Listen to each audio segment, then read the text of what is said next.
จุดประสงค์การจัดงานในครั้งนี้แมนจัดขึ้นเพื่ออย่างจุดประสงค์การจัดงานในครั้งนี้ก็คือเขาอยากนี่แหละอยากพักจากการไก่คือว่าการเลี้ยงไก่ของเขาเนี่ยคือว่าไก่เป็นไก่แจ้มันพื้นบ้านเนาะพวกเขาอยากให้ทุกคนนี่นะคือเขาอยากยกระดับไก่คือไก่นี่เขาอยากให้มันเป็นการกีฬาหลายคนที่เขาจะเอาไปเลี้ยงต่อมาจากอย่างมาเนาะแล้วก็ที่สำคัญที่สุดก็คือว่า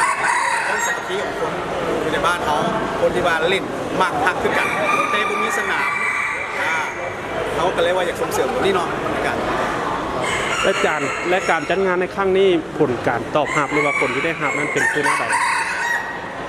คุณต้องรับจากการจัดงานในครั้งนี้ก็คือว่าเป็นคนก็คือว่าก็ภาพดีๆนะจากไอ้น้องสมาชิกทุกคนเลยที่ว่าอยู่ห่างใกล้อยู่ไกลเนาะคือมื้อนี้คนที่เขาจัดมาเรื่อยๆหรือว่าเฮ็ดมาตลอดก็คือว่านี่แหละการมาทางหลวงพระบางก็อย่างนี้ทางบุรีตรงไซ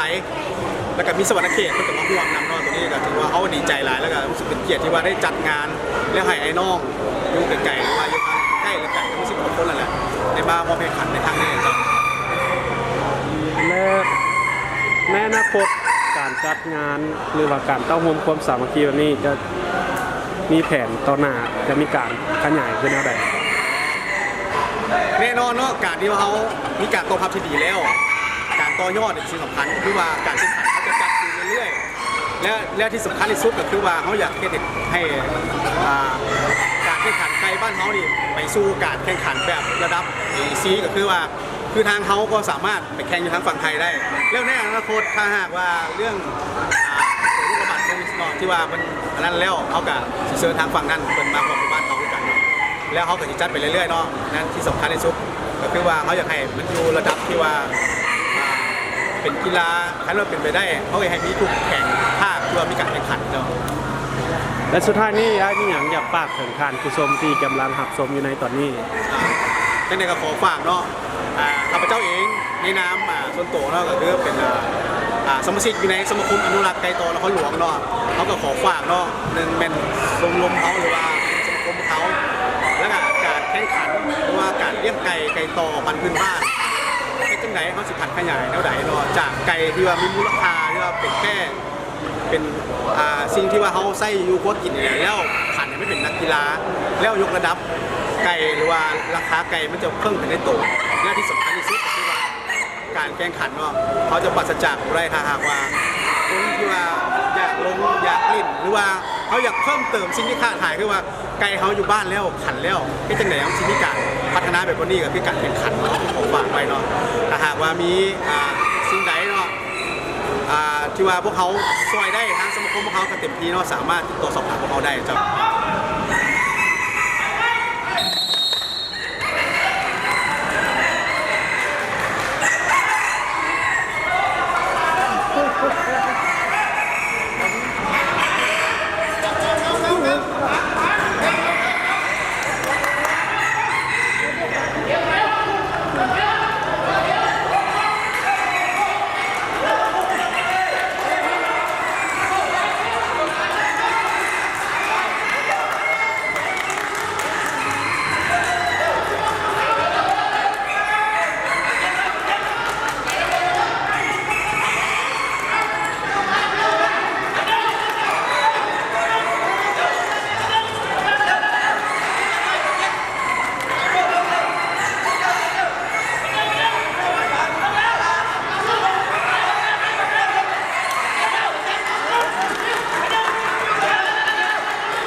อ